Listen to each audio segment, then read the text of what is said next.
Hello बच्चों, good morning. हम लोग केमिस्ट्री पेपर का डिस्कशन करेंगे। UITS जो आपका 4 है, UAITS 4 का डिस्कशन स्टार्ट कर रहे हैं। इसमें कि आपका थर्मो भी है, केमिकल और आयनिक इक्विलिब्रियम। क्वेश्चन करा, if water vapour assume to be perfect gas, molar enthalpy change of vaporisation of 1 mole of water. Water है 1 मोल, ध्यान से देखना भाई। पहले 1 मोल वाटर, तो 1 मोल हमारे पास वाटर है जो कि चेंज हो रहा है। तो फिर फेज जब भी चेंज होता है तो 1 मोल वो कह रहा है कि वाटर 1 बार 100 डिग्री सेल्सियस पर दिया हुआ है कि 41 किलो जूल पर mole. Calculate the internal energy change of water. तो internal energy change 1 mole water का पूछा है। तो लिक्विड है और ये क्या है, 1 मोल वाटर वेपर बनेगा यहाँ पर।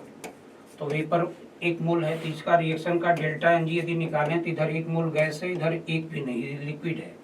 तो यहाँ पर डेल्टा एनजी 1 आ जाएगा। डेल्टा एच बराबर delta E plus delta NG RT कर देंगे। तो आपको निकालना है इंटरनल एनर्जी का चेंज निकालना है। तो डेल्टा एच रिएक्शन में दे रखा है वेपोराइजेशन का 41 किलो जूल दिया है। तो चाहो तो इसको आप जूल में बदल लो, तो 41000 ये हो गया। डेल्टा ई यहाँ से हमें निकालना है। डेल्टा एनजी 1 रखेंगे, आर की वैल्यू जूल में 8.314 होता है। टेम्परेचर केल्विन में रखना है। तो टेम्परेचर 100 डिग्री सेल्सियस है, मतलब 373 केल्विन कर देंगे। तो यहाँ से डेल्टा ई का वैल्यू आ जाएगा। डेल्टा ई का वैल्यू सॉल्व करेंगे तो इसका आंसर हमारे तरफ से आपका ये आ जाएगा 37.9। ठीक है बेटा, कुल मिलाकर इसमें डेल्टा एनजी आप निकाल लेंगे तो जनरल फार्मूला लगा करके हम यहाँ पे डेल्टा ई निकाल सकते हैं। नेक्स्ट क्वेश्चन पे चलेंगे, क्वेश्चन नंबर 47। करा, calculate the enthalpy change where the standard heat of formation of gaseous ammonia. अच्छा बताओ, यहाँ पर आधा मोल नाइट्रोजन 3/2 मोल हाइड्रोजन से 1 मोल अमोनिया बन रहा है। तो इस रिएक्शन का जो डेल्टा HR होगा वही होगा heat of formation of ammonia होगा, वही heat of formation of ammonia होगा। तो कह रहा है कि अमोनिया का हीट ऑफ फॉर्मेशन दिया है और वो भी वैल्यू दिया है -11.02 इतना किलो कैलोरी पर मोल दे रखा है। तो बताओ भाई, हीट ऑफ फॉर्मेशन अमोनिया का जो होगा वही तो हीट ऑफ रिएक्शन भी होगा। इस रिएक्शन का हीट ऑफ रिएक्शन पूछा है, तो same value I. Heat of reaction heat of formation बराबर ही होगा भाई। हीट ऑफ फॉर्मेशन में क्या होता है, 1 मोल प्रोडक्ट बने, साइड प्रोडक्ट न बने, जिनसे बने वो नेचुरली क्या हो, स्टेबल। तो 1 मोल प्रोडक्ट बन रहा है, जिससे बन रहा है वो सब नेचुरली स्टेबल है। तो इसका आंसर सेकंड हो जाएगा, कुछ नहीं करना था इसमें। नेक्स्ट क्वेश्चन पे चलते हैं। क्वेश्चन नंबर नेक्स्ट 48 कह रहा है कि नाइट्रोजन हाइड्रोजन से अमोनिया बन रहा है। डेल्टा एच दिया है। कह रहा टेम्परेचर बताइए और which gives energy change is equal to 0। अच्छा ये बताओ, डेल्टा जी 0 कब होता है वो पूछ रहा है। तो डेल्टा एट इक्विलिब्रियम पर आप पढ़े हैं कि इक्विलिब्रियम जब कंडीशन आती है तो इक्विलिब्रियम पर डेल्टा जी 0 हो जाता है। और डेल्टा जी 0 होगा तो टेम्परेचर आपको निकालना, जब डेल्टा जी बराबर होता है delta H minus T delta S. और इक्विलिब्रियम पर डेल्टा जी 0 जब कर देंगे तो T delta S delta H के बराबर आ जाएगा। और यहाँ से हम चाहें तो डेल्टा टी निकालना है। इक्विलिब्रियम का टेम्परेचर कुल मिला के हमें टेम्परेचर निकालना है, तो delta H upon delta S करना पड़ेगा। डेल्टा एच सवाल में दिया है किलो जूल में, तो इसको जूल में बदल लो तो हो जाएगा कितना, 95400 डिवाइडेड बाई, और यहाँ पर हम लिख देंगे इसका जूल में है तो यहाँ पे 198 कर देंगे। यहाँ से सॉल्व करेंगे तो हमारा टेम्परेचर इक्विलिब्रियम का टेम्परेचर आ जाएगा। और इक्विलिब्रियम का टेम्परेचर जो आएगा वो इसका आंसर सेकंड आना चाहिए, 481.8 आना चाहिए। 41.8 का जो क्वेश्चन का आंसर सेकंड आएगा। 4 यहाँ पे आंसर नहीं लिखा है, सेकंड होना चाहिए। इसका आंसर हमने लगाया था अभी, इसका आंसर आ जाएगा क्योंकि इसको भी आपने किलो जूल को जूल में बदला, ये भी जूल में है। तो इक्विलिब्रियम पर जो टेम्परेचर होगा वो आ जाएगा। और इक्विलिब्रियम पर ही डेल्टा जी 0 होता है। 48 के जस्ट आगे बढ़ते हैं। 49 करा, heat of combustion of carbon hydrogen और मीथेन का हीट ऑफ कंबस्शन दिया है और ये रिएक्शन हमें दिया है। कह रहा है इसका डेल्टा एच बताओ। कार्बन सॉलिड है, 2 मोल H2 गैस है और यहाँ पर बन रहा है मीथेन जो कि गैस है। तो बताओ भाई, इसका हीट ऑफ कंबस्शन दे रखा है, इसका भी हीट ऑफ कंबस्शन, इसका भी दिया है। तो कार्बन का हीट ऑफ कंबस्शन है -94 और इसका है -68 और इसका है -213 और हमें निकालना इस रिएक्शन का डेल्टा एच। तो डेल्टा एच निकालना है और हीट ऑफ कंबस्शन दिया है तो हम फार्मूला लिखते हैं sum of heat of combustion of reactant minus sum of heat of combustion of product. ये कॉन्सेप्ट से लगा सकते हैं, या तो आप एक काम करिए कि इन सभी का कंबस्शन रिएक्शन लिखिए, कार्बन का कंबस्शन कराइए, H2 का कंबस्शन कराइए, मीथेन का कंबस्शन कराइए, कंबस्शन रिएक्शन लिख के फिर कुछ उन तीनों रिएक्शन को ऐसा जोड़िए कि इस तरीके से रिएक्शन हमें प्राप्त हो जाए। तो जो वहाँ करेंगे वही डेल्टा एच की वैल्यू में करेंगे, या तो ऐसे कर लो, या फिर एक तरीका ये है कि किसी भी रिएक्शन में सारे रिएक्टेंट प्रोडक्ट का यदि हीट ऑफ कंबस्शन दिया हो तो sum of heat of combustion of reactant minus sum of heat of combustion of product करेंगे, जिससे डेल्टा एच की वैल्यू आ जाएगी। इसका आंसर निकालेंगे तो पहला आंसर आपका मैच कर जाएगा। ठीक है, नेक्स्ट क्वेश्चन नंबर नेक्स्ट में करा कि work done during the expansion of gas from volume of 4 decimetre cube two 6 decimetre cube against a constant external pressure 3 atm। अच्छा बताओ, W बराबर होता है कि -P एक्सटर्नल डेल्टा V। यदि प्रेशर कांस्टेंट हो तो W निकालने का ये फार्मूला लगाते हैं। जो एक्सटर्नल प्रेशर है 3 atm दिया है, वॉल्यूम का चेंज करा 4 से 6 हो गया तो चेंज इन वॉल्यूम आएगा 2 का, तो ये आप तरीके से आपका 6 atm लीटर आ गया, atm लीटर 6 आ गया और 1 atm लीटर जो होता है 101.3 जूल के बराबर। तो आप इसको कन्वर्ट कर लीजिए तो -6 इंटू 101.3 कर देंगे, तो यहाँ से हमारा W का वैल्यू आ जाएगा -607 पॉइंट समथिंग आएगा, 608 जूल कर लो। इसका आंसर सेकंड सही हो जाएगा।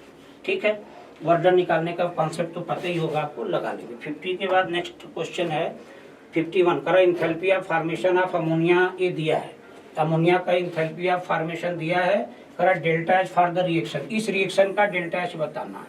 तो आप बताओ, एक तरीके से नाइट्रोजन का आधा मोल और प्लस 3/2 मोल H2 रिएक्शन जब करेगा तो 1 मोल अमोनिया बनेगा।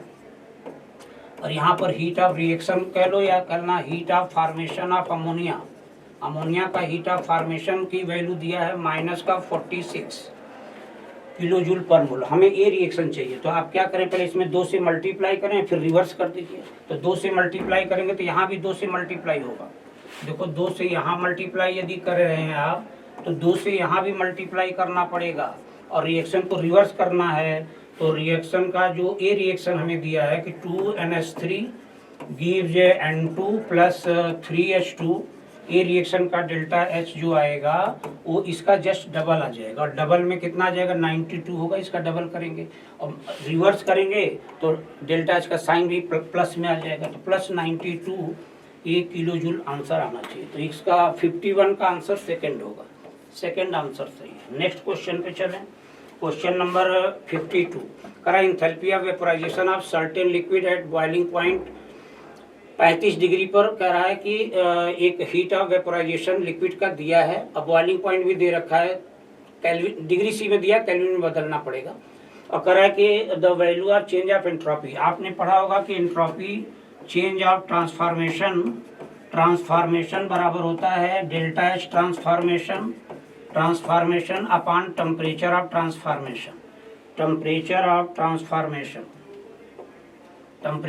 ट्रांसफॉर्मेशन। ठीक है भाई, तो डेल्टा एच ट्रांसफॉर्मेशन, अच्छा वेपोराइजेशन हो रहा तो प्रोसेस एंडोथर्मिक होगा और आंसर जूल में पूछा है, जबकि डेल्टा एच किलो जूल में दिया है तो जूल में बदल रहे हैं। तो 24640 डिवाइडेड बाई टी ट्रांसफॉर्मेशन, तो टेम्परेचर आप 35 प्लस 273 ऐड कर दीजिए, 273 ऐड करेंगे तो यहाँ से आपका डेल्टा एस वेपोराइजेशन आ जाएगा। वही ट्रांसफॉर्मेशन का यहाँ वेपोराइजेशन हो रहा है, तो करा एंट्रोपी चेंज ऑफ वेपोराइजेशन निकालना था। एंट्रोपी चेंज ऑफ वेपोराइजेशन की वैल्यू यहाँ से मिल जाएगी, ये वैल्यू आ जाएगी 80 जूल पर मोल पर केल्विन, ये आंसर आ जाएगा। इसका आंसर हो जाएगा सेकंड। फार्मूला आपको बस यही लगाना है, फार्मूला बेस्ड क्वेश्चन है। नेक्स्ट क्वेश्चन पे चलते हैं 53 में आइए भाई। करा bond dissociation energy X2 Y2 और XY, ये देखिए जरा सा भाई, X2 है Y2 है और XY, इनका बॉन्ड डिसोसिएशन एनर्जी का रेशियो दिया है।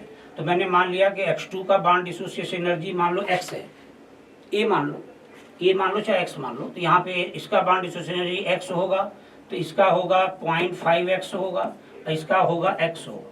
और आप रिएक्शन यदि लिखना चाहते हैं, अच्छा हीट ऑफ फॉर्मेशन दिया है XY का, तो इसका मतलब आधा मोल X2 और आधा मोल Y2, half mole Y2 reaction करेंगे तो यहाँ पर XY बनेगा, ठीक है भाई। और यहाँ पर लिखना चाहें तो लिख दो half into bond dissociation energy X2 का और Y2 का जोड़ेंगे और इसमें से प्रोडक्ट की बॉन्ड डिसोसिएशन एनर्जी माइनस करेंगे तो इसका डेल्टा H आ जाएगा। और डेल्टा H रिएक्शन का दिया है -200। तो आप सीधा सीधा कॉन्सेप्ट लगा दीजिए कि भाई डेल्टा H बराबर हम लिखेंगे यहाँ पे sum of bond energy of product, bond energy मतलब bond dissociation energy, bond dissociation energy को ही हम बॉन्ड एनर्जी कहते हैं, एंडोथर्मिक प्रोसेस होता है। तो bond energy of reactant minus sum of bond energy of product, product में हमारे क्या है XY, ठीक है। तो ये हमें निकालना प्रोडक्ट, तो P लिख लो सीधा यहाँ पे बॉन्ड एनर्जी ऑफ प्रोडक्ट, ठीक है भाई। तो डेल्टा H का वैल्यू -200 दिया है। अब बराबर यहाँ पर इसका बॉन्ड एनर्जी हमने X माना है तो इसका होगा इतना, तो इसका मतलब X/2, देखो यहाँ पे लिख रहा है X/2 और यहाँ पर हो जाएगा कितना भाई 0.5X/2 और ये टोटल जो सम होगा ये minus bond energy of XY, X मान लिया इसको, ठीक है। तो यहाँ से सॉल्व कर दिया जाए तो -200 और ये बराबर आ जाएगा कितना, यहाँ जोड़ेंगे तो 1.5X/2 माइनस का X हो जाएगा -X। तो यहाँ से यदि हल किया जाए तो ये हो जाएगा 2X माइनस 1.5X, इसका मतलब -200 बराबर आएगा -0.5X/2 आ जाएगा। 2 का इधर मल्टीप्लाई करिए 400 हो जाएगा, दोनों तरफ माइनस हटा दीजिए, एक तरीके से आ जाएगा 0.5X बराबर आ जाएगा 400। तो X बराबर आ जाएगा 400 डिवाइडेड बाई 0.5, 0.5 माने 1/2, 2 ऊपर चला मल्टीप्लाई होगा तो X बराबर 800, ये आंसर आएगा 800 किलो जूल पर मोल आएगा, 800 किलो जूल पर मोल, ये आंसर हमारा मैच कर जाएगा। इसका मतलब बॉन्ड डिसोसिएशन एनर्जी हमसे पूछा था किसका, X2 का क्या होगा, तो X2 का बॉन्ड एनर्जी हमने X माना था, X की वैल्यू 800 आ रही है, इसका मतलब इसका आंसर हो जाएगा 3rd, ठीक है भाई। नेक्स्ट बात आगे बढ़ाते हैं कि हमसे अगला क्वेश्चन कर रहा है कि the amount of energy release on mixing 40 ml of 0.25 molar. अच्छा इसका एन फैक्टर 1 है तो जो मोलरिटी वही नॉर्मलिटी, इसका भी एन फैक्टर 1 है तो जो मोलरिटी वही नॉर्मलिटी। तो इसका मतलब इसका ग्राम इक्विवेलेंट उसकी ग्राम इक्विवेलेंट निकाल लिया जाए तो आप कहते हैं ना N factor into molarity into volume in ml/1000, तो ये ग्राम इक्विवेलेंट आ जाएगा इसका। और इसका निकालना हो तो वही N factor into molarity into volume in ml/1000 करना है। तो दोनों का ग्राम इक्विवेलेंट निकालेंगे तो इसका आ जाएगा एन फैक्टर कितना 1 है, मोलरिटी है 0.25 है, वॉल्यूम आपको दिया 40 और डिवाइडेड बाई 1000 कर दीजिए तो इधर आएगा 0.01, यहाँ भी निकालेंगे तो एन फैक्टर 1, मोलरिटी 0.20, वॉल्यूम है 50 डिवाइडेड बाई 1000 तो इधर भी 0.01 आएगा। तो ये 0.01 इतना ग्राम इक्विवेलेंट एसिड बेस और इतना ग्राम इक्विवेलेंट बेस जब एक दूसरे को न्यूट्रलाइज कर रहे हैं तो x किलो जूल हीट निकल रही है, सवाल में दिया।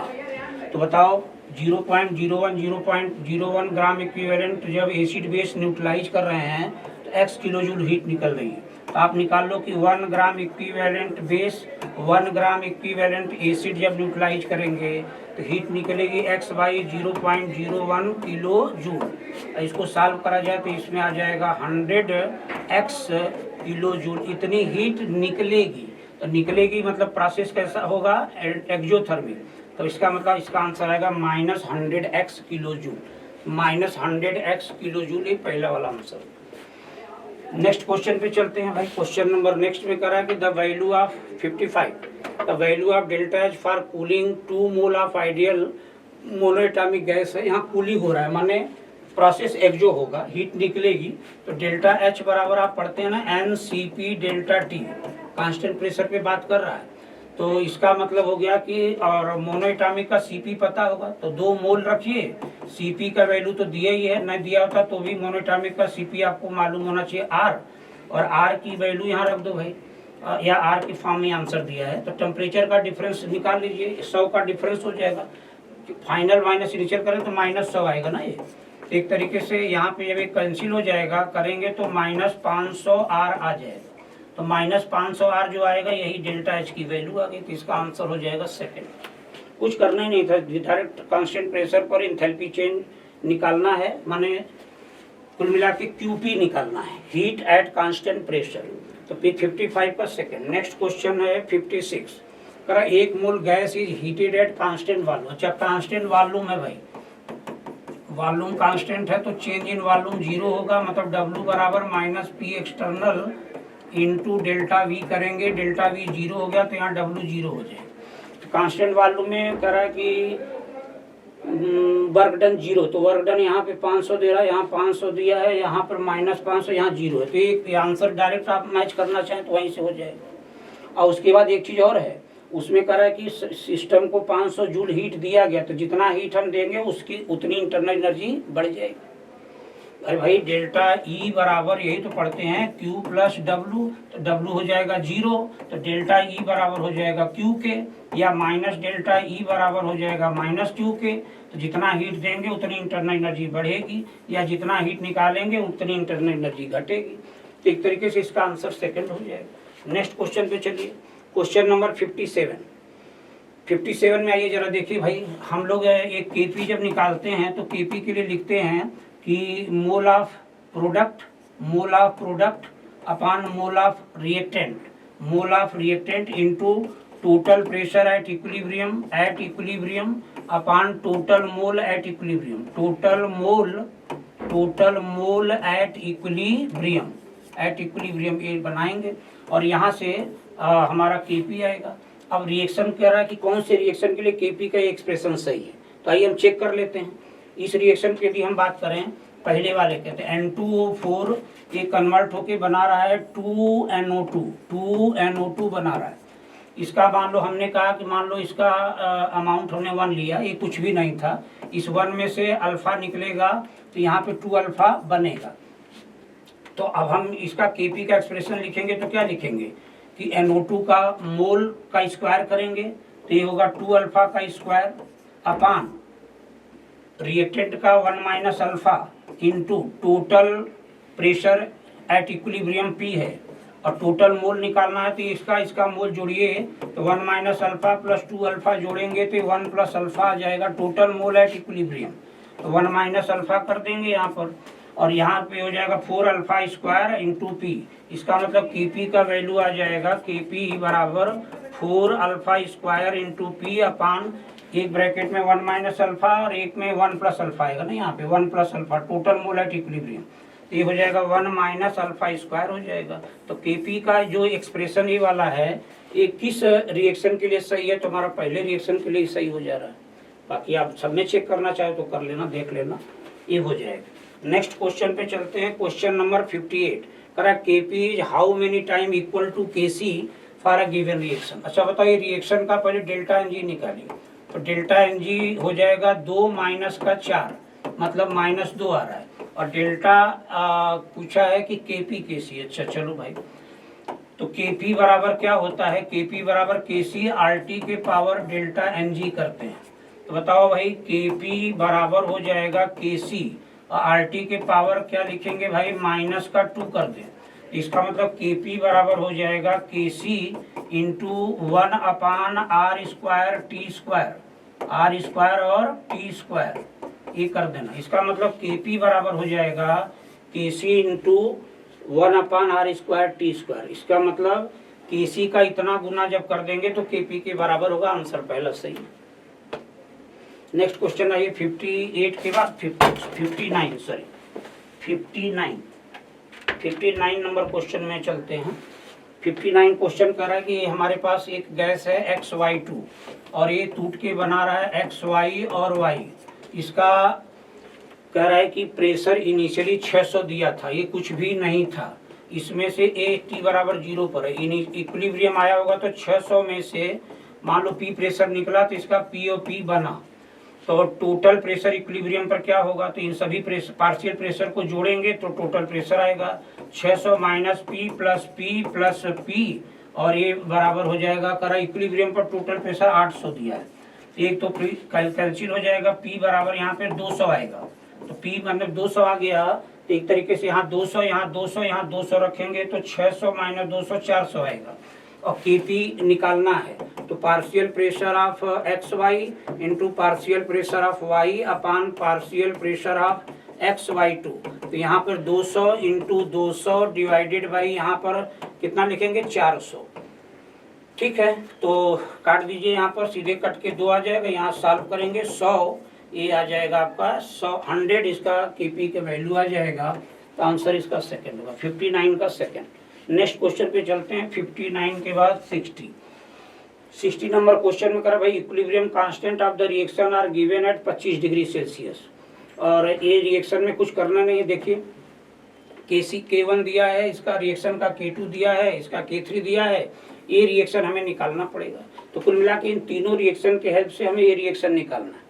तो आप पढ़ते होंगे कि यदि किसी रिएक्शन को रिवर्स करेंगे तो रिएक्शन का जो इक्विलिब्रियम कांस्टेंट है वो इन्वर्स हो जाता है, किसी रिएक्शन में यदि हम n से मल्टीप्लाई करते हैं तो n का जो इक्विलिब्रियम कांस्टेंट होगा उसके पावर n हो जाता है, यदि किसी रिएक्शन में हम n से डिवाइड करते हैं तो नया इक्विलिब्रियम कांस्टेंट पुराने इक्विलिब्रियम कांस्टेंट के पावर 1/n हो जाएगा। तो वही कॉन्सेप्ट लगा के आपको आंसर देना है, वैल्यू सबकी दी गई है K1 K2 K3 की, और यहाँ से आंसर पहला निकल के आ जाएगा, बस कुछ नहीं करना है, बस आपको इन तीनों रिएक्शन को ऐसे एडजस्ट करो कि आ जाए, तो क्वेश्चन नंबर 60 का आंसर हो जाएगा first.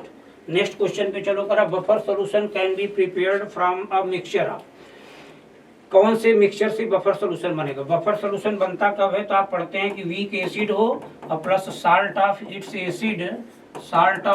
Acid with strong base, ठीक है। तो वीक एसिड और salt of its acid with strong base कर दें तो बफर बन जाएगा, या फिर वीक बेस लेते हैं तो weak base plus salt of its base with strong acid करते हैं, salt of base with strong acid कर देते हैं, यहाँ से ये बेसिक बफर बनता है, ऊपर वाला एसिडिक बफर बनता है। तो आइए जरा सा पहला इसमें ऑप्शन दिया है कि सोडियम एसिटेट और एस्टिक एसिड, तो एस्टिक एसिड वीक एसिड है और उसी का साल्ट बना दो तो सोडियम एसिटेट बनेगा, तो इन दोनों का मिक्सचर जो होगा वो बफर सॉल्यूशन बनाएगा। यहाँ सोडियम क्लोराइड HCl है, ये बनाएगा ही नहीं क्योंकि स्ट्रॉन्ग एसिड है, और ये जो है साल्ट है स्ट्रॉन्ग एसिड स्ट्रॉन्ग बेस का साल्ट है सोडियम क्लोराइड। हाँ, अमोनिया और NH4Cl वाटर में यदि ले लेंगे तो ये बना देंगे, क्योंकि अमोनिया वीक बेस है और ये जो है salt of weak base with strong acid HCl से रिएक्शन कराएंगे तो अमोनियम क्लोराइड बनेगा। तो अमोनिया और NH4Cl का जो कॉम्बिनेशन है एक बफर ये बनाएगा, ये भी बफर बनाएगा। अमोनिया और सोडियम हाइड्रोक्साइड नहीं, ये भी नहीं बनाएगा क्योंकि सोडियम हाइड्रोक्साइड स्ट्रॉन्ग बेस है और ये वीक बेस है, तो दोनों के आपस में रिएक्शन ही नहीं होंगे, तो कुल मिलाकर के नहीं बनेगा। तो पहला और तीसरा मतलब ऑप्शन हमारा सही है, कौन सा, चौथा। 61 का आंसर 4 हो जाएगा। नेक्स्ट क्वेश्चन पे चलेंगे, कराए कि the KSP for Sprüngli soluble salt दिया है Ag2CrO4 दिया है। ये साल्ट देखा जाए तो 2:1 टाइप का साल्ट है, तो KSP बराबर हम लिखते हैं ना, जैसे x/y की बात जब करते हैं तो x के पावर x, y के पावर y, s के पावर x प्लस y लिखते हैं। तो एक तरीके से यहाँ पे 2 के पावर 2, 1 के पावर 1 इंटू s के पावर 2 प्लस 1 कर देंगे तो यहाँ पे आएगा 4s³, यही KSP बराबर आ जाएगा 4s³। हमसे करा है कि सॉल्युबिलिटी साल्ट की बतानी है, तो बताओ भाई सॉल्युबिलिटी यदि निकालना है तो क्या हो जाएगा, KSP/4 ये हो जाएगा, KSP/4 का क्यूब रूट करना है, क्यूब रूट। अब KSP सवाल में देखो दिया है भाई 4 इंटू 10 पावर माइनस का 12 डिवाइडेड बाई 4, इसका क्यूब रूट निकालना, तो 4 कैंसिल हो जाएगा, तो रूट में बच गया 10 पावर माइनस का 12, इसका क्यूब रूट निकालेंगे तो 10 पावर माइनस का 4 आ जाएगा, 10 पावर माइनस 4 ये हमारा आ जाएगा मोल पर लीटर। ठीक। तो सॉल्युबिलिटी की वैल्यू 10 पावर -4, तो 1 × 10 पावर -4 यही आंसर करेक्ट हो जाएगा 62 का फर्स्ट। नेक्स्ट क्वेश्चन पे चले भाई 63, बड़ा इंपॉर्टेंट सवाल है प्रेसिपिटेशन से रिलेटेड। जैसे आप पढ़ते हैं 3 केस पढ़ते हैं, सोल्यूशन हमारा या तो अनसैचुरेटेड, सैचुरेटेड और सुपर सैचुरेटेड।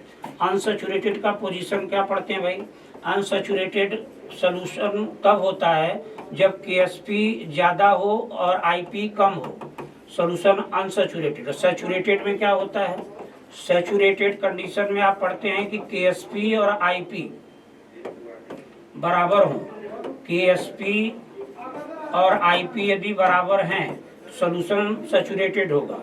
और सुपर सैचुरेटेड कब होगा, सुपर सैचुरेटेड का कंडीशन है कि यदि KSP और IP में IP ज़्यादा है KSP से तो सोल्यूशन सुपर सैचुरेटेड होगा। तो ये हो गया अनसैचुरेटेड, सैचुरेटेड, सुपर सैचुरेटेड। तो इसका मतलब और IP जब ज़्यादा KSP से होता है तो यही PPT बनता है, यहाँ पर नो PPT, यहाँ भी नो PPT, प्रेसिपिटेट नहीं बनता, यहाँ भी नहीं बनता, यहाँ पर PPT बनता है। तो इसमें KSP दिया है, कैल्शियम फ्लोराइड है। देखो तो एक तरीके से कैल्शियम और फ्लोराइड को मिलाना है, तो कैल्शियम फ्लोराइड का पहले आप एक्सप्रेशन लिखेंगे IP का, तो Ca+2 + 2F-, इसके IP का एक्सप्रेशन लिखा जाए तो लिखेंगे Ca+2 और इंटू ए हो जाएगा फ्लोराइड आयन कंसंट्रेशन के पावर 2। IP हमें निकालना है, तो IP निकालने के लिए फिर कैल्शियम आयन करा कौन सा सेट होगा। अब हम आप चाहे तो चेक कर लेना, लेकिन दूसरा आंसर इसलिए करेक्ट आएगा, यहाँ पर IP सबसे ज़्यादा आएगा। IP इसलिए आएगा कि यहाँ पर जब मिलाओगे दोनों का इक्वल वॉल्यूम लिया गया है, और मिलाओगे तो इक्वल वॉल्यूम जब दोनों का लोगे तो जस्ट मिक्सचर बनेगा तो वॉल्यूम डबल हो जाएगा। तो कंसंट्रेशन इन कैल्शियम आयन और फ्लोराइड आयन का मिलाने से पहले जो था मिक्सचर के अंदर कैल्शियम आयन और फ्लोराइड आयन का कंसंट्रेशन इनिशियल का आधा हो जाएगा। इनिशियल का आधा का मतलब यहाँ पर होगा 10 पावर -2/2 और यहाँ पर हो जाएगा 10 पावर -3/2 का स्क्वायर करना पड़ेगा। एक्सप्रेशन तो इसे लिखना है ना, तो IP की वैल्यू निकाल लो भाई। यहाँ पर 2 का स्क्वायर 2 मतलब 4 × 2 माने 8, माने 1/8 × 10 पावर -6 2 8 -8, तो ये आ जाएगा 0.125 × 10 पावर -8, और अच्छे से लिख लें तो ये हो जाएगा 1.25 × 10 पावर -9। ये IP आ गया। तो IP की वैल्यू देखो, ये जो आया है यहाँ इस साल्ट का KSP दिया और IP हमने निकाल लिया, तो IP 10 पावर -9 के ऑर्डर में है, KSP जो है 10 पावर -10 के ऑर्डर में है। तो IP ज़्यादा है KSP से, तो जो इस वाले में IP KSP से ज़्यादा है, तो इसका मतलब इस वाले मिक्सचर जब बनाएंगे तो प्रेसिपिटेशन होगा, और किसी में नहीं होगा। आप चाहें तो एक बार चेक करके देख लें, ठीक है। तो नेक्स्ट क्वेश्चन पे चलता हूँ। करा कि when mole of anhydrous copper sulphate dissolve in excess water, तो जब हम एनहाइड्रस कॉपर सल्फेट को पानी में डिजॉल्व कर रहे हैं तो हीट ऑफ हाइड्रेशन ये दिया है, और करा जब हाइड्रेटेड कॉपर सल्फेट को पानी में दिया तो हीट ऑफ हाइड्रेशन इतना है। करा heat of hydration of copper sulphate बताना है। तो बात को सुनिए, कॉपर सल्फेट और यहाँ पे 5 मोल वाटर, और ये रिएक्शन के बाद बन गया CuSO4.5H2O। यदि ये रिएक्शन का ΔH पूछा जाए तो आपको मैं एक फार्मूला बताता हूँ, उसी से लगा लो, चाहे रिएक्शन लिख के भी लग सकता है। ΔH निकालना है तो हम लिखेंगे heat of formation of, sorry यहाँ पे लिखो कि हीट ऑफ हाइड्रेशन ऑफ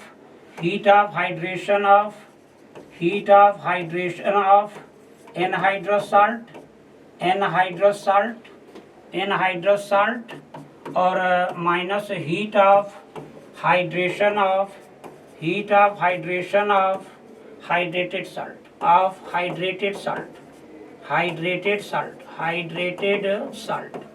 ठीक है भाई।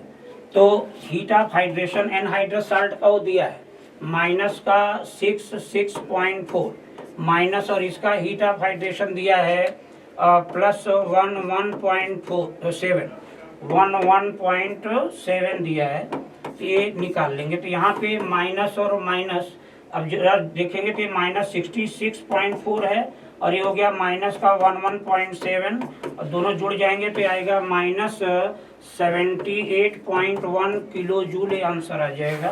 तो कुल मिलाकर के heat of hydration of anhydrous salt का निकालना तो इस तरीके से निकाल सकते हैं, बाकी रिएक्शन लिख करके भी निकाल सकते हैं। ठीक है, आप आंसर मैच करा लीजिएगा, आंसर पहला ही करेक्ट है इसका। नेक्स्ट क्वेश्चन पे चलेंगे। क्वेश्चन नंबर करा entropy change in the conversion of water से आइस। अच्छा, वाटर जो है ये आइस बना रहा है, आइस बना रहा है, करा सिस्टम का, हाँ एंट्रोपी चेंज दिया है सिस्टम का, और एंट्रोपी चेंज सराउंडिंग का भी दिया है। ये सराउंडिंग का एंट्रोपी चेंज है और ये सिस्टम का एंट्रोपी चेंज है। तो आप पहले निकालो डेल्टा एस टोटल निकालो। टोटल का मतलब हो गया delta S universe, entropy change universe का निकालना तो हम लिखेंगे entropy change of system plus entropy change of surrounding. Entropy change of surrounding करना पड़ेगा यहाँ पे। तो यहाँ से जरा जोड़िए भाई, एंट्रोपी चेंज सिस्टम का है -21.85 और एंट्रोपी चेंज सराउंडिंग का यदि निकाला जाए तो ये हो जाएगा +21.93।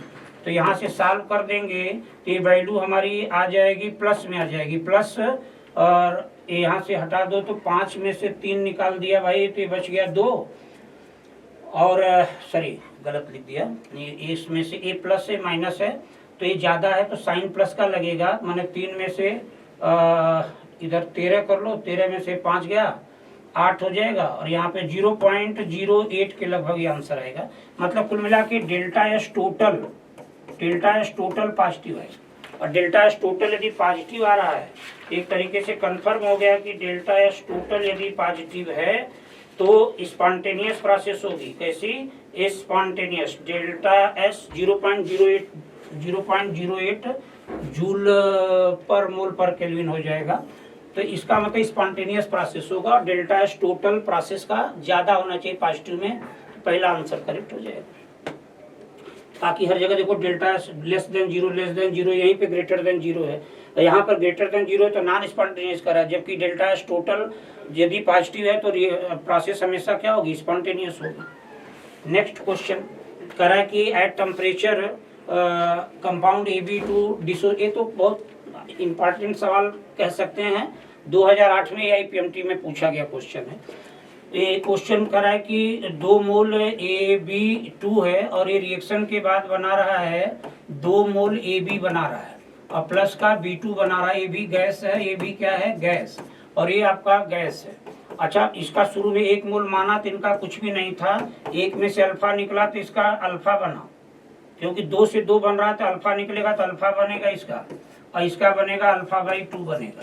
तो आप देखिए सभी का मोल इक्विलिब्रियम पर आ गया, और हमें इसका Kp का एक्सप्रेशन यदि लिखना हो तो Kp बराबर क्या लिखेंगे? मोल ऑफ AB का स्क्वायर, इसका मतलब अल्फा का square, into mole of B2 का स्क्वायर, मतलब अल्फा/2, नहीं स्क्वायर नहीं, यहाँ कोफिशिएंट 2 था तो स्क्वायर किया, यहाँ पर मोल ऑफ B2 अपान इसका मोल लिखना है तो 1 माइनस अल्फा का स्क्वायर करेंगे, 1 माइनस अल्फा का स्क्वायर, ठीक है भाई, और इनटू टोटल प्रेशर P हमने मान लिया, और टोटल मोल यदि निकाला जाए तो देखो एक जोड़ेंगे तो एक कट जाएगा, और यहाँ पर आएगा 1 माइनस अल्फा/2 आ जाएगा। अच्छा, वहाँ पे क्वेश्चन में देखो एक बात बोला है, कह रहा है कि x, अच्छा x लिया है, यहाँ पे अल्फा ना लेके x लिया है, और कह रहा है कि जो डिग्री ऑफ डिसोसिएशन x है वो 1 से बहुत कम है, इसका मतलब अल्फा जो है 1 से बहुत कम है, वो x माना मैं अल्फा लिख दिया हूँ।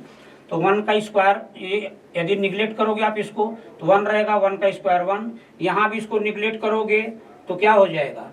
तो निगलेक्ट कर दिया जाए भाई, अल्फा वैसे ही कम था, अल्फा/2 तो और कम हो गया, तो ओवरऑल ये निगलेक्ट हो जाएगा 1 के आगे, तो Kp बराबर आ जाएगा अल्फा/2 इंटू का P, ये अल्फा/3 है भाई, अल्फा/3, एक मिनट फिर से लिख दे रहा हूँ, ये हो जाएगा अल्फा/3 डिवाइडेड बाई 2 इंटू का P कर देंगे।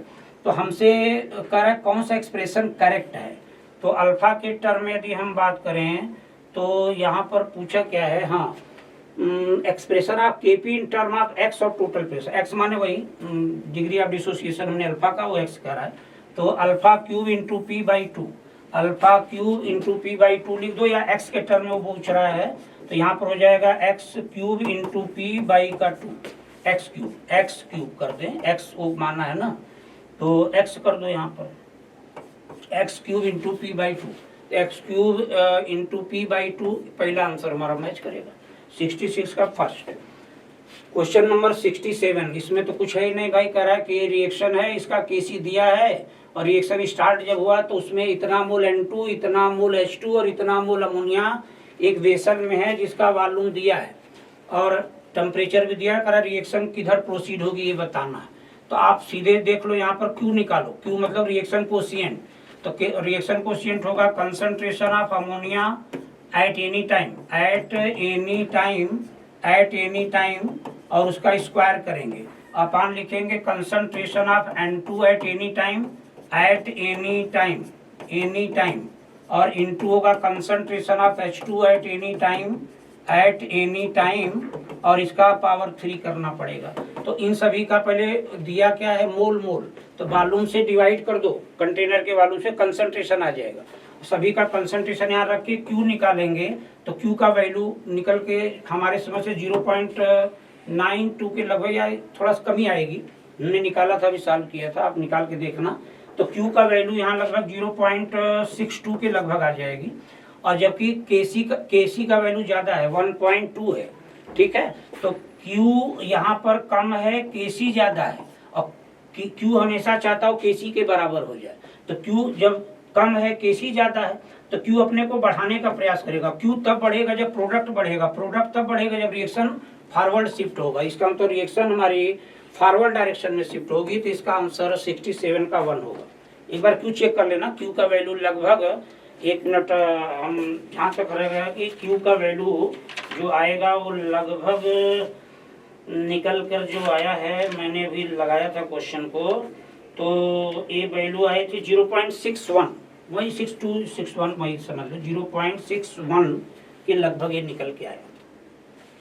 67 के बाद 68 में क्वेश्चन कर रहा है कि system in which there is no exchange of matter, work or energy from surrounding।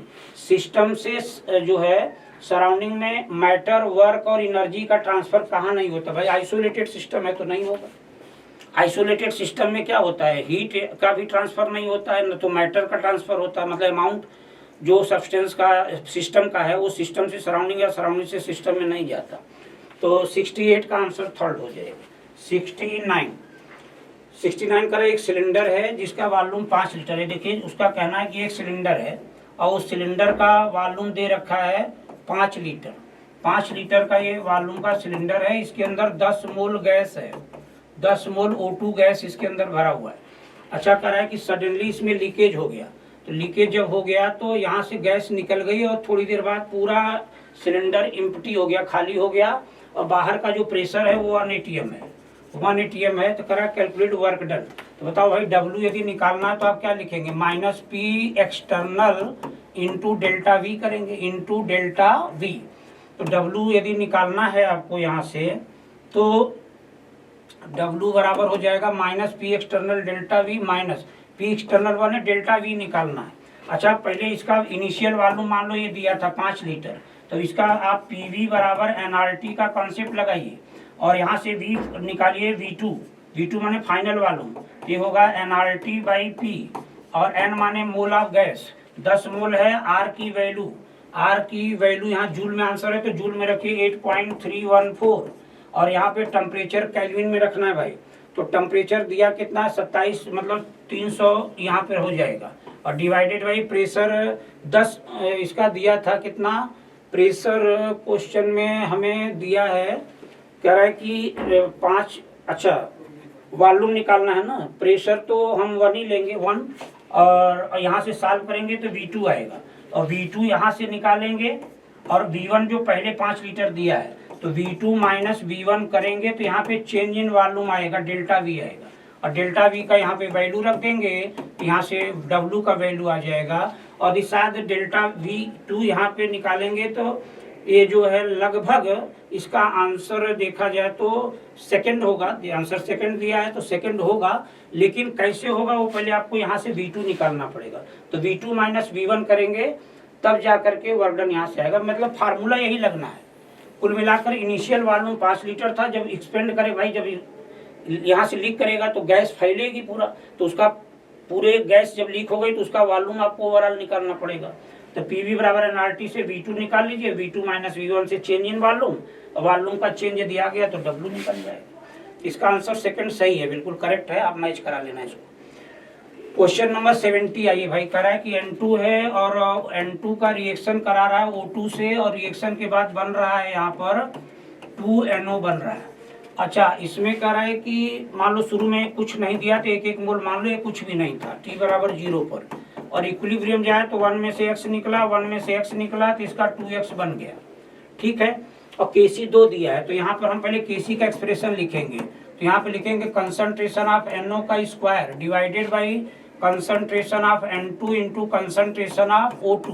तो बताओ भाई, Kc 2 दिया है और इसका कंसंट्रेशन हमेशा कितना भाई 2x अपान, और यहाँ पर है 1 माइनस x और यहाँ पर है 1 माइनस x, ठीक है।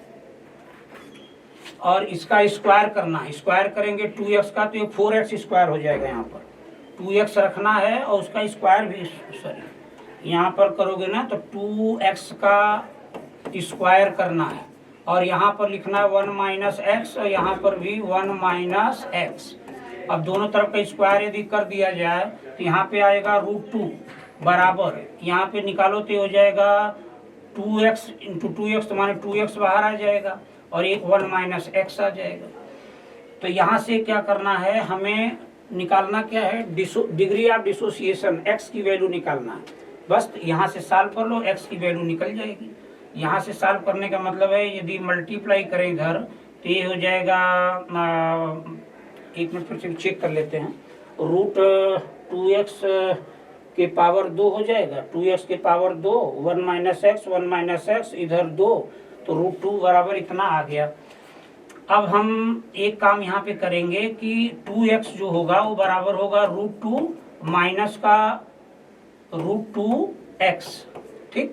तो एक तरीके से इसको इधर ले आइए, तो 2x प्लस √2x ये बराबर होगा √2 के। तो x बराबर नहीं तो x यहाँ पे यदि कॉमन ले लिया जाए तो ये हो जाएगा 2 प्लस √2 और a बराबर हो जाएगा यहाँ पर √2।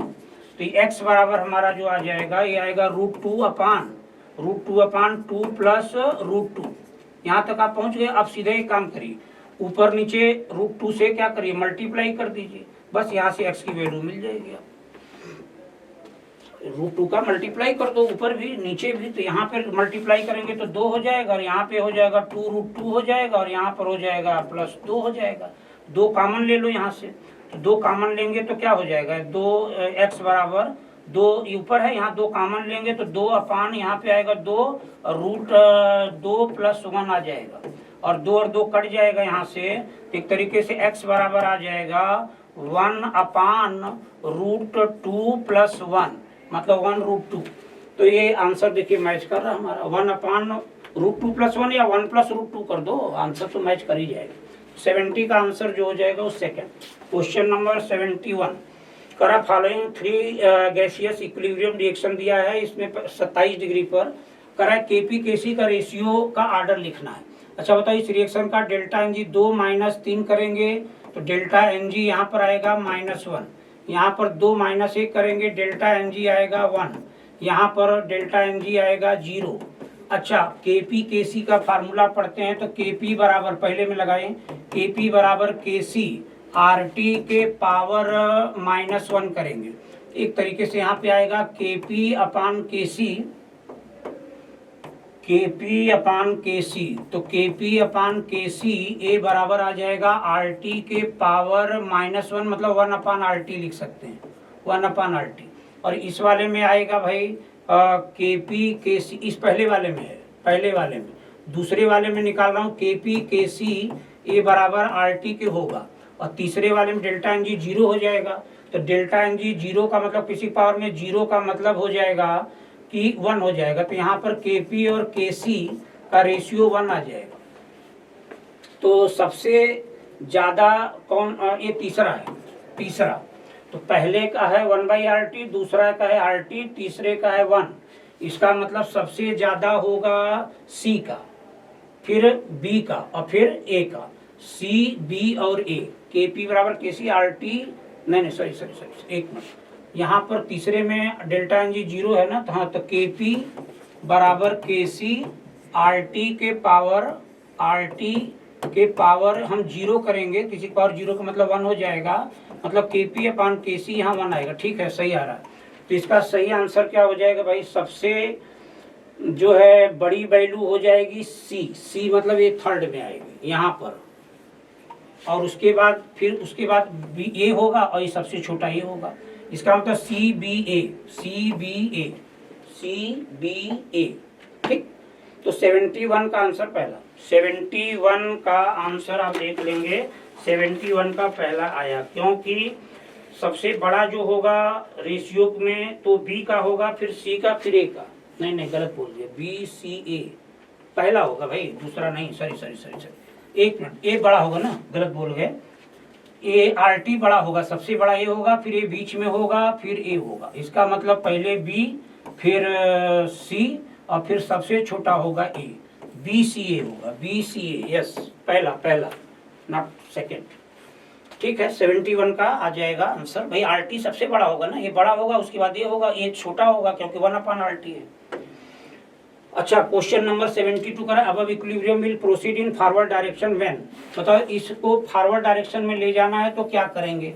तो करा है कि it is subjected to high pressure, pressure बढ़ाने से रिएक्शन उधर जाएगी जिधर नंबर ऑफ गैसियस मोल पर is subjected to high pressure. हाँ, रिएक्शन को ले जाना है फॉरवर्ड डायरेक्शन में, रिएक्शन इक्विलिब्रियम में है, और रिएक्शन जब हम प्रेशर बढ़ाते हैं तो रिएक्शन उधर जाती है जिधर नंबर ऑफ गैसियस मोल कम होते हैं, तो ये रिएक्शन बैकवर्ड भागेगी, क्योंकि इधर गैस का 1 मोल है, इधर 2 मोल है, तो इधर बैकवर्ड जाएगी पहले वाले कंडीशन में। दूसरे में करा टेम्परेचर हाई कर दें भाई, रिएक्शन हमारी क्या है, एक्सोथर्मिक, टेम्परेचर बढ़ाओगे रिएक्शन फॉरवर्ड भागेगी, सॉरी बैकवर्ड भागेगी, क्योंकि delta H less than 0 temperature बढ़ाएंगे तो यह एंडो को फेवर करेगी। और कोई रिएक्शन यदि एक्सोथर्मिक है तो फॉरवर्ड एक्सो, बैकवर्ड एंडो होगी, इसका मतलब टेम्परेचर बढ़ाएंगे रिएक्शन बैकवर्ड शिफ्ट होगी। तो इसमें और इसमें दोनों में बैकवर्ड जा रही है। करा हाँ, इनर्ट गैस को ऐड कर दिया जाए कांस्टेंट प्रेशर पर, तो कांस्टेंट प्रेशर पर जब गैस ऐड करोगे तो वॉल्यूम बढ़ेगा, वॉल्यूम यदि बढ़ेगा तो रिएक्शन उधर भागती है जिधर नंबर ऑफ गैसियस मोल ज्यादा होता है, और फॉरवर्ड डायरेक्शन में कब जाएगी, तो यही वाला आंसर हो जाएगा। इनर्ट गैस का एडिशन कांस्टेंट प्रेशर पर कर देंगे तो ज्यादा। हाँ, सॉलिड सब्सटेंस के ऐड करने से या हटा लेने से इक्विलिब्रियम पर कोई फर्क नहीं पड़ता है। तो ये सॉलिड सब्सटेंस को आप ऐड भी कर दो चाहे निकाल लो थोड़ा सा, उससे इक्विलिब्रियम पर कोई इफेक्ट नहीं आएगा। नेक्स्ट क्वेश्चन, तो 72 का आंसर थर्ड हो गया। नेक्स्ट क्वेश्चन करा, the standard enthalpy of formation, मतलब हीट ऑफ फॉर्मेशन कुल मिला के CO2 का, वाटर का, इसका दिया है। तो इसका मतलब carbon solid plus O2 plus O2, और ये बन गया क्या, CO2, और यहाँ पे हाइड्रोजन है जो कि गैस है, प्लस हाफ मोल O2, ये भी गैस है, ये भी गैस है, और रिएक्शन के बाद H2O लिक्विड बन गया, और ए करा है कि उसका भी फॉर्मेशन हो रहा है। इसका मतलब हमें 1 मोल C2H5OH बनाना है, तो यहाँ पे 2 मोल कार्बन सॉलिड लेंगे, फिर यहाँ पे 3 मोल H2 लेंगे जो गैस है, और इसमें आधा मोल ऑक्सीजन लेंगे, हाफ मोल यहाँ पर ऑक्सीजन का लेंगे, हाफ मोल O2 लेंगे भाई। तो एक तरीके से रिएक्शन आप, ये गैस है, तो कुल कहने का ये मीनिंग है कि इसका जो हीट ऑफ फॉर्मेशन यहाँ पर दिया है CO2 का, उसकी वैल्यू दी गई है -393.5, और हीट ऑफ फॉर्मेशन वाटर का दिया है -286, और हीट ऑफ फॉर्मेशन C2H5OH का ये दे रखा है भाई कि -287। सब आंसर जो सब वैल्यू इसको दिया गया है किलोजूल पर मोल में दिया है, मतलब ये सब किलोजूल पर मोल में वैल्यू दी गई है। ठीक है भाई, तो किलोजूल पर मोल, और हमसे क्या करा है कि हीट ऑफ कंबस्चन बताना है इसका, तो आप इथाइल अल्कोहल का कंबस्चन रिएक्शन लिखेंगे, तो C2H5OH, इसका रिएक्शन जब O2 से कराएंगे तो इसका 2 मोल यहाँ पे CO2 बनेगा, 3 मोल वाटर बनेगा, तो 3 और 4 3 7 मोल ऑक्सीजन हुआ, और यहाँ पर 1 है, इसका मतलब 3 मोल लगा दो, यहाँ ऑक्सीजन का 3 मोल। इसके बाद क्या हुआ, यहाँ पर हम एक तरीके से ये लिक्विड है, और यहाँ पर ये गैस है, और ये गैस है, और ये लिक्विड है। हमें ये रिएक्शन चाहिए, ये रिएक्शन का हमें जो डेल्टा एच आएगा वही रिएक्शन का जो हीट ऑफ रिएक्शन होगा वही heat of combustion of ethyl alcohol होगा। Heat of combustion of ethyl alcohol यहीं से आ जाएगा।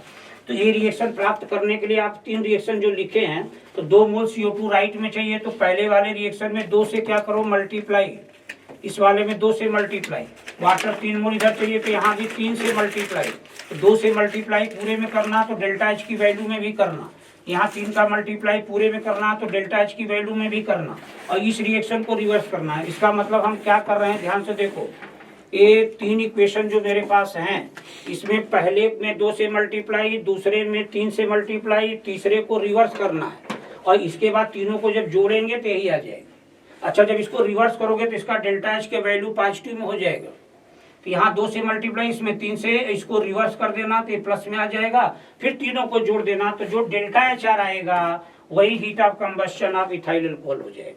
ठीक, तो इसका आंसर आप मैच करा लो भाई, इसका आंसर इसका सही होगा 4 आंसर इसका करेक्ट होगा, लगा के चेक कर लीजिएगा answer 4। Question number 74, correct number of hydrogen ion in 10 ml of solution with pH 13। एक सोल्यूशन है 10 ml है केवल, 10 ml और उसका pH दे रखा है 13। pH 13 का मतलब इसमें हाइड्रोजन आयन कंसंट्रेशन होगा 10 टू द पावर माइनस का pH, मतलब हाइड्रोजन आयन कंसंट्रेशन हो जाएगा 10 टू द पावर माइनस का 13। तो 10 पावर माइनस 13 इतना मोल पर लीटर हाइड्रोजन है। इसका मतलब 1 लीटर माने 1000 ml, ध्यान से सुनो, 1000 ml solution have 10 power minus 13 mole hydrogen ion. ठीक है भाई, 1000 ml में 10 के पावर माइनस 13 मोल H प्लस आयन है, तो 1 ml में कितना होगा, 10 के पावर माइनस 13, 10 के पावर माइनस 13 डिवाइडेड बाई 1000, और कह रहा है कि 10 ml में, 10 ml सोल्यूशन 10 ml में कितने नंबर ऑफ हाइड्रोजन होंगे, तो पहले मोल आ रहा है, तो ये हो जाएगा इतना, इंटू का 10 करेंगे तो ये 0 कट जाएगा, 10 पावर माइनस 15 इतना मोल H प्लस आयन सोल्यूशन के अंदर होगा।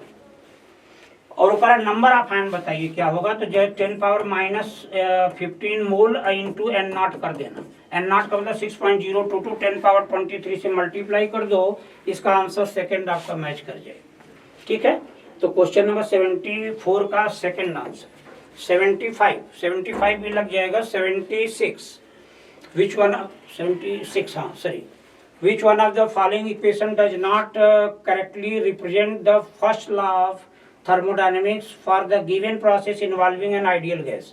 करेक्ट कौन सा जो है फर्स्ट लॉ को नहीं फॉलो कर रहा है, ये बताओ, पहला ही नहीं हो जाएगा, कारण क्या है, एडियाबेटिक बोल रहा है, एडियाबेटिक का मतलब हो गया कि डेल्टा ई या यू बराबर होता है Q प्लस W, और एडियाबेटिक प्रोसेस में क्या होता है भाई, हीट का एक्सचेंज 0 होता है, ये तो 0 हो जाएगा, तो डेल्टा U बराबर W के होगा, या फिर लिखेंगे माइनस डेल्टा U बराबर माइनस W के होगा, माइनस डेल्टा U बराबर माइनस W के होगा। तो हमारे लिए ये सही नहीं है, क्योंकि डेल्टा U माइनस W के बराबर नहीं होगा, तो यही गड़बड़ है, बाकी सब सही है।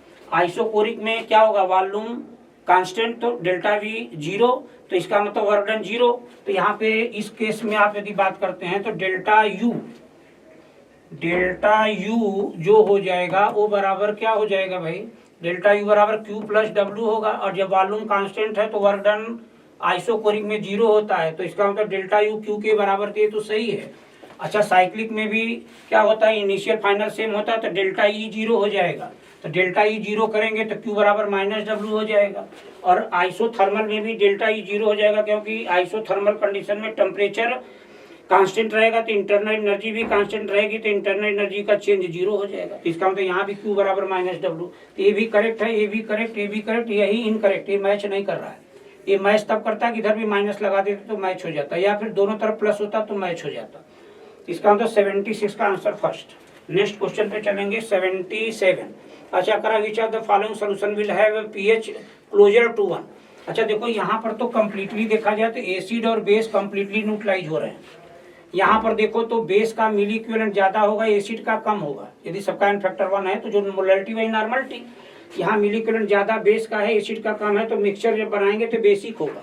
हाँ, इन दोनों केस में देखो, यहाँ पर एसिड का मिली इक्विवेलेंट ज्यादा है, बेस का कम है, यहाँ भी एसिड का मिली इक्विवेलेंट ज्यादा है, बेस का कम है, लेकिन इन दोनों में यहाँ पर एसिड का मिली इक्विवेलेंट या ग्राम इक्विवेलेंट ज्यादा आएगा, और जब एसिड का ग्राम इक्विवेलेंट ज्यादा होगा तो एसिड में हाइड्रोजन आयन कंसंट्रेशन ज्यादा होगा, और हाइड्रोजन आयन कंसंट्रेशन जितना ज्यादा पीएच उतना कम, क्योंकि पीएच और हाइड्रोजन आयन कंसंट्रेशन में इनवर्स रिलेशन होता है। तो यहाँ हाइड्रोजन आयन कंसंट्रेशन इस वाले में ज्यादा होगा तो इसका पीएच बहुत कम होगा, मतलब 1 की तरफ होगा। तो क्लोजर टू 1 में आंसर आप ऐसे दे सकते हैं, बाकी तो सॉल्व भी कर सकते हैं, लेकिन इन दोनों में यदि हम करें तो यहाँ पे ग्राम इक्विवेलेंट HCl का ज्यादा है और ग्राम इक्विवेलेंट HCl का ज्यादा है, तो हाइड्रोजन आयन कंसंट्रेशन HCl से हाइड्रोजन आयन निकाल लो, तो हाइड्रोजन आयन ज्यादा होगा, जहाँ हाइड्रोजन आयन ज्यादा वहाँ पीएच कम, माने पीएच बैक साइड में जाएगा, माने क्लोजर टू 1 की तरफ जाएगा। तो इसका आंसर 4 हो जाएगा, 77 का 4। 78 का आयनिक प्रोडक्ट वाटर का दिया है भाई। वाटर का आयनिक प्रोडक्ट मतलब H+ ion concentration into OH ion concentration का प्रोडक्ट Kw होता है, और वाटर न्यूट्रल होता है, हमेशा पता है, कोई भी टेम्परेचर हो, 90 डिग्री हो, 80 डिग्री हो, वाटर न्यूट्रल होता है। तो यहाँ पर न्यूट्रल इसलिए होता है कि इसमें जो इतना H+ आयन उतना OH आयन, तो OH आयन हटा के यहाँ मैं H+ आयन भी लिख सकता हूँ, तो ये हो जाएगा Kw के, तो मतलब H+ आयन कंसंट्रेशन का स्क्वायर बराबर 1 × 10⁻16 है ना। तो ये यहाँ से H+ आयन कंसंट्रेशन आ जाएगा 1 × 10⁻⁻8 आएगा, क्योंकि इसका फिर स्क्वायर रूट करना पड़ेगा, तो H+ आयन आ जाएगा इतना, और यहाँ से pH निकालेंगे तो 8 आएगा। इसका मतलब ये हुआ कि जो Kw का वैल्यू जो दिया है उसके आधार पर pH 8 आएगा। Kw जो दिया है उसके आधार पर सोल्यूशन का pH 8 आ रहा है, और pH 8 होगा तो सोल्यूशन न्यूट्रल होगा, पानी सोल्यूशन का वाटर है वो न्यूट्रल होगा। इसका मतलब अच्छा pH 7 तब हम बोलते हैं जब Kw का वैल्यू 10⁻14 होता है, तब वहाँ पे हाइड्रोजन आयन कंसंट्रेशन 1 × 10⁻7 आता है, pH 7 आता है, तो न्यूट्रल का pH 7, 7 से कम है तो एसिडिक, 7 से ज्यादा है तो बेसिक। लेकिन यहाँ जो कंडीशन दी गई उसके अनुसार वाटर जब pH 8 होगा तो उस समय न्यूट्रल होगा, तो 7, 8 पर न्यूट्रल, 8 से कम एसिडिक, 8 से ज्यादा बेसिक। और कह रहा है कि जो pH है उस समय 7.5 है, मतलब 8 से कम है, तो 8 पर क्या हो गया भाई न्यूट्रल, 8 पर न्यूट्रल, और 8 से इधर कम चलेंगे तो एसिडिक, और 8 से इधर आगे चलेंगे तो बेसिक। और ये कह रहा है 8 से कम है pH, इसका मतलब सोल्यूशन एसिडिक होगा, और यदि एसिडिक है तो उसमें फिर ब्लू लिटमस को रेड में बदल देगा। एसिडिक करेक्टर पहले पहचानने का यही तरीका था कि लिटमस पेपर लेकर के सोल्यूशन में डुबोते थे, यदि ब्लू लिटमस रेड हो जाता था तो हम कहते थे एसिड है ये। ठीक है, तो इसका आंसर पहला सही हो जाएगा, 78 का फर्स्ट।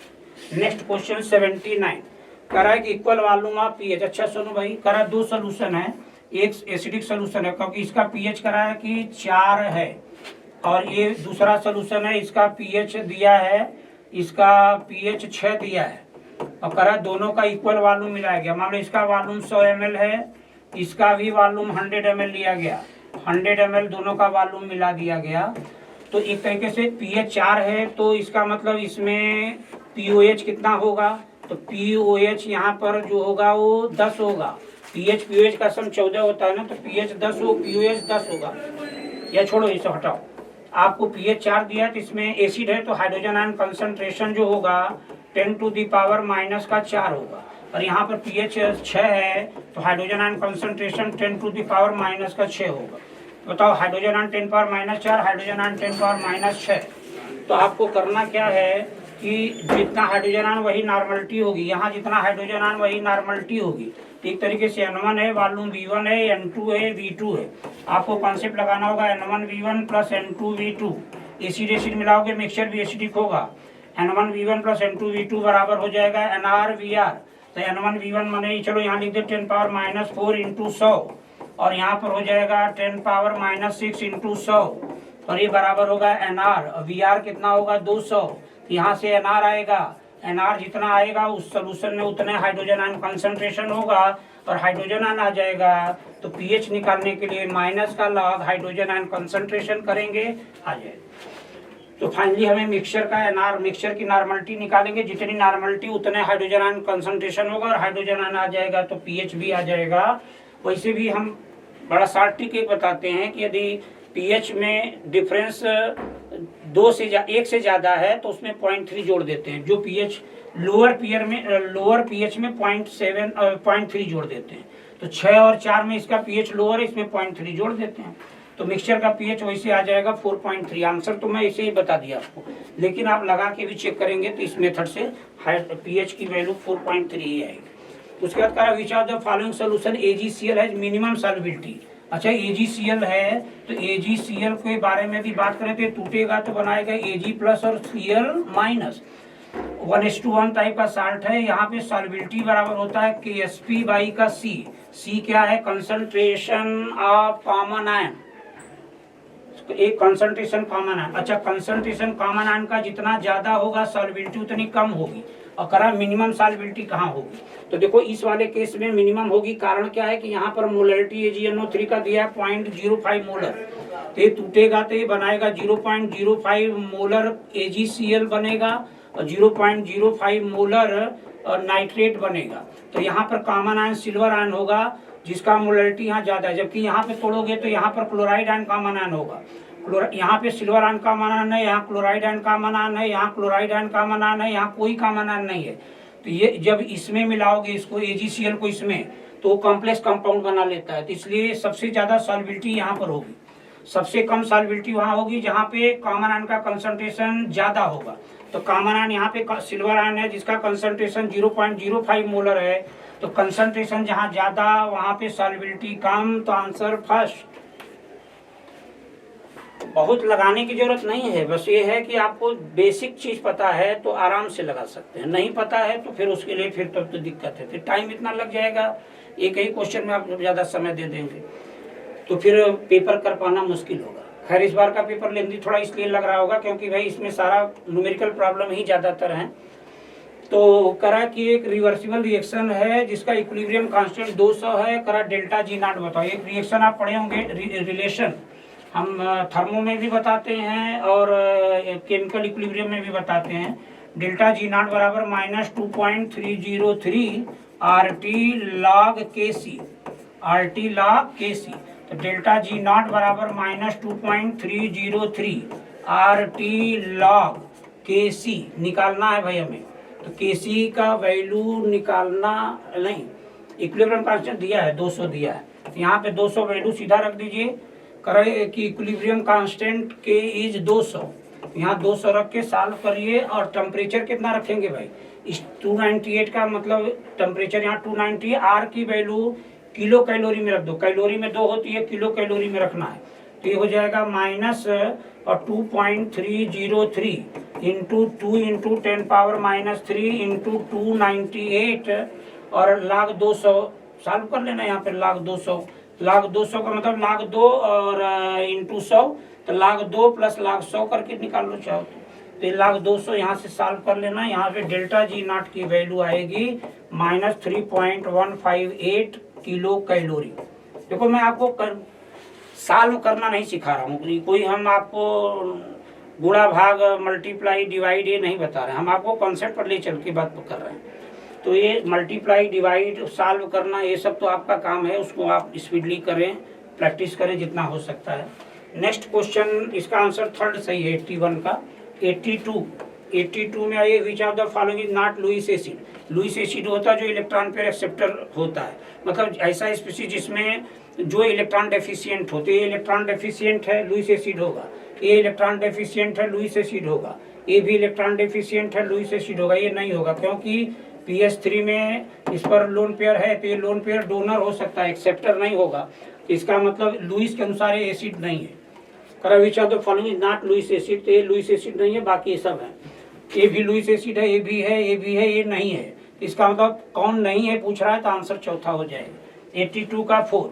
नेक्स्ट क्वेश्चन आ जाइए 83। करा below the dissociation constant value for few acid, arrange them in order of increasing strength. ठीक है, ये सब एसिड दिया है, ठीक है, sulphurous acid, nitrous acid, acetic acid, hydrocyanic acid, सभी का के दिया है। और आप पढ़ते हैं कि एसिडिक स्ट्रेंथ जो होता है ये डायरेक्टली प्रोपोर्शनल टू के होता है, जिसका के ज्यादा उसका एसिडिक स्ट्रेंथ ज्यादा। तो सबसे ज्यादा के देखो इसका है, उससे कम इसका, उससे कम इसका, उससे कम इसका। अरे भाई पावर देखो ना, 10⁻², 10⁻⁴ घट गया, 10⁻⁵ और घट गया, 10⁻10 और घट गया। इसका मतलब इसका के सबसे ज्यादा, तो इसका एसिडिक स्ट्रेंथ ज्यादा, तो सबसे ज्यादा होगा H2SO3, उससे कम होगा HNO2, और उससे कम होगा CH3COOH, और उससे कम होगा HCN।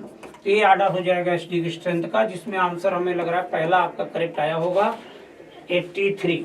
84 आई भाई, what will be the ionisation constant of formic acid if its 0.01 molar solution is इतना परसेंट आना है। फार्मिक एसिड का मतलब हुआ HCOOH, ये फार्मिक एसिड है, टूटेगा तो बनाएगा H प्लस प्लस COO, नहीं सॉरी HCOO, गलत लिख दिया, HCOO minus HCOO minus plus H plus, यही होगा ना फार्मिक एसिड। ठीक है, तो एक तरीके से देखा जाए तो ये मोनोबेसिक एसिड है, तो K बराबर वहां पर होता है C alpha square. Monobasic acid में K बराबर C अल्फा स्क्वायर। तो आपको करा आयोनाइजेशन कांस्टेंट मैंने वही डिसोसिएशन कांस्टेंट या आयोनाइजेशन कांस्टेंट K निकालना है। C दे रखा है क्वेश्चन में 0.01, अल्फा की वैल्यू दिया है 14.5%, का मतलब हुआ 14.5 बाई का 100 करना, इसका स्क्वायर भी करना है, तो 0.01 इंटू यहाँ पे करेंगे तो ये हो जाएगा 0.145, 0.145, और उसका भी स्क्वायर करना पड़ेगा। सॉल्व करके आंसर निकालेंगे तो 2.1 इंटू 10 पावर माइनस का 14, 10 पावर माइनस 14 आंसर आएगा। इसका मतलब इसका आंसर पहला सही होगा। ठीक है, ये उस पर है, ओस्टवाल्ड डाइल्यूशन लॉ का प्रॉब्लम है, देख लीजिएगा, आने कभी आप पढ़े होंगे तो जरूर पढ़े होंगे। नेक्स्ट क्वेश्चन कर रहा है कि 85 कर रहा है भाई, ये रिएक्शन दिया है, ये रिएक्शन में डेल्टा H दिया है, इस रिएक्शन का डेल्टा H दिया है, कर इस रिएक्शन का डेल्टा H बताना है। बताओ हम इन दोनों रिएक्शन में ऐसा क्या करें कि ये मिल जाएगा। तो आप एक काम करो, CO का 1 मोल चाहिए राइट में, यहाँ CO का 2 मोल है लेफ्ट में, तो इस पहले रिएक्शन में 1 मोल CO चाहिए, तो इसमें पहले 2 से डिवाइड करो, 2 से यहाँ यहाँ यहाँ डिवाइड करिए, और उसके बाद इसको रिवर्स करके फिर इसी में जोड़ दीजिए। तो रिवर्स 2 से डिवाइड करके जब रिवर्स करोगे तो बनेगा CO2 गिव्स CO प्लस का O2 बनेगा, और फिर ये प्लस में आ जाएगा, ये हो जाएगा X/2, और भी पॉजिटिव में आएगा। क्यों? क्योंकि पहले 2 से डिवाइड किया तो यहाँ भी 2 से डिवाइड करना। तो डेल्टा H की वैल्यू जो आएगी, डेल्टा H की वैल्यू जो आएगी, साफ साफ लिख दें भाई, डेल्टा H की जो वैल्यू आएगी वो आएगी प्लस X/2। हमने 2 काम किया है, क्या किया है जरा समझिए भाई। अरे यार ये क्या हो रहा है, X/2 प्लस X/2 क्यों आया वो देखना है। कारण क्या है कि रिएक्शन को मैं 2 से डिवाइड किया, तो डेल्टा H में 2 से डिवाइड हुआ, फिर रिवर्स कर दिया तो साइन यहाँ से माइनस से प्लस हो जाएगा, इसको एटीट्यूड लिख दो। ये ग्रेफाइड है और प्लस का O2 गैस, रिएक्शन किया तो ये CO2 बना, इसका डेल्टा H का वैल्यू एटीट्यूड -y ही रखना है। दोनों को जोड़ेंगे CO2 कैंसिल हो जाएगा, और जरा सा ध्यान दो यहाँ पर O2 भी कैंसिल, इसका मतलब ग्रेफाइड जो यहाँ पर लिखा था, और ये रिएक्शन कर रहा है, एक मिनट, अच्छा 2 से मल्टीप्लाई करोगे तो यहाँ पर आधा मोल O2 हो जाएगा, तो आधा मोल O2 से काटेंगे तो यहाँ पर आधा मोल O2 बचेगा, और ये रिएक्शन के बाद CO बनेगा। इसका मतलब यही रिएक्शन हमें चाहिए था, यही रिएक्शन चाहिए था। ये कैसे आ गया, इन दोनों को ऐड करने से। तो जब जोड़ेंगे तो ये आ जाएगा, जो डेल्टा H का वैल्यू आएगा वो आएगा प्लस X/2 माइनस y, इसका मतलब X/2 माइनस y, इसका मतलब X माइनस 2y/2, ये डेल्टा H की वैल्यू निकल के आएगी इस पर्टिकुलर रिएक्शन का, X माइनस 2y/2, इसका मतलब सेकेंड आंसर हमारा सही। तो 85 का सेकेंड। 86 जरा देखिए, करा standard enthalpy of formation, heat of formation, इसका और इसका दिया है क्रम से। करा है कि amount of heat liberated when 3.2 gram of methane gas is burn under standard condition. तो करा कि भाई मीथेन का हीट ऑफ फॉर्मेशन दिया है, वो CO2 और वाटर का भी दिया है। करा 3.2 ग्राम मीथेन को हम बर्न करेंगे तो हीट कितनी लिबरेट होगी ये पूछा गया है। तो एक काम आप करो, चाहो तो इन सारे रिएक्शन का फॉर्मेशन इक्वेशन पहले लिख लो।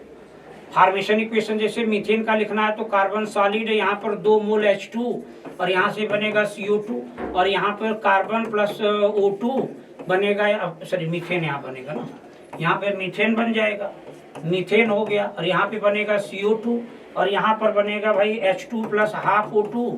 रिएक्शन करोगे तो ये बनेगा क्या, वाटर बन जाएगा लिक्विड स्टेट में, एक गैसियस फेज में, एक गैसियस फेज में। हमें करा मीथेन का केवल 3.2 ग्राम मीथेन को बर्न करना, मतलब कुल मिला के हम पहले मीथेन का हीट ऑफ कंबस्शन निकालेंगे। तो यहाँ करना क्या है सुनना, हमें ये रिएक्शन चाहिए कि मीथेन का रिएक्शन जब 2 मोल O2 से हो जाए तो हमें चाहिए 1 मोल CO2, 1 मोल CO2 और 2 मोल वाटर, ये रिएक्शन चाहिए। तो ये रिएक्शन बताओ कैसे आएगा। ये रिएक्शन पाने के लिए पहले को क्या करें, रिवर्स, और पहले को रिवर्स करना है, दूसरे को एट इट इज लिखना है। एट इट इज बिल्कुल जैसे है वैसे ही लिख देना, एट इट इज, ठीक है भाई। एट इट इज, उसके बाद सॉरी एट इट इज माने वैसे सेम जैसे है वैसे लिख देना। और तीसरे वाले में क्या करना, 2 से मल्टीप्लाई कर देना। इसमें 2 से मल्टीप्लाई करके फिर जोड़ोगे तो जो आप यहाँ पे काम कर रहे हैं, जो हरकत यहाँ पे चल रही है वही हरकत डेल्टा एच में भी हमें करना पड़ेगा, क्योंकि इसको रिवर्स करने का मतलब होगा कि डेल्टा एच का जो वैल्यू है वो बदल जाएगा, माइनस से प्लस में हो जाएगा।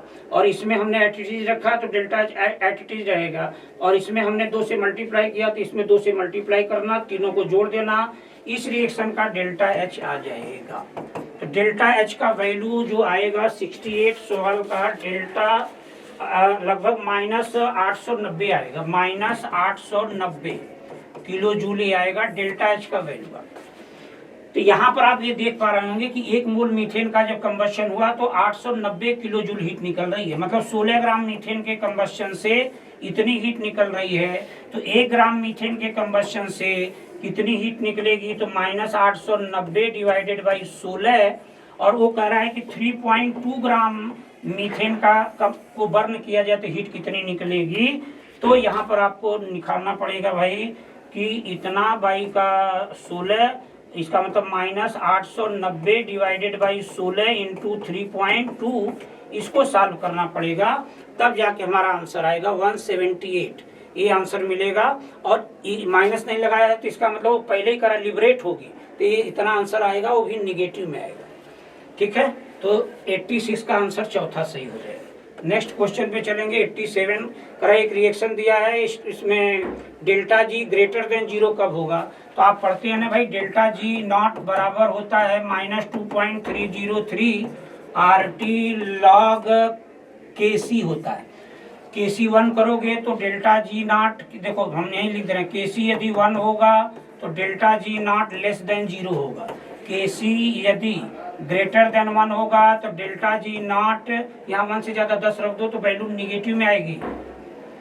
एक गड़बड़ बोल दिया मैंने, यहाँ पर पहले एक बात बोलना था कि डेल्टा KC यदि 1 रखोगे तो log 1 0 हो जाएगा ना भाई, तो 0 तो पूरा 0 हो जाएगा। इसका मतलब KC 1 है तो डेल्टा जी नॉट 0 होगा।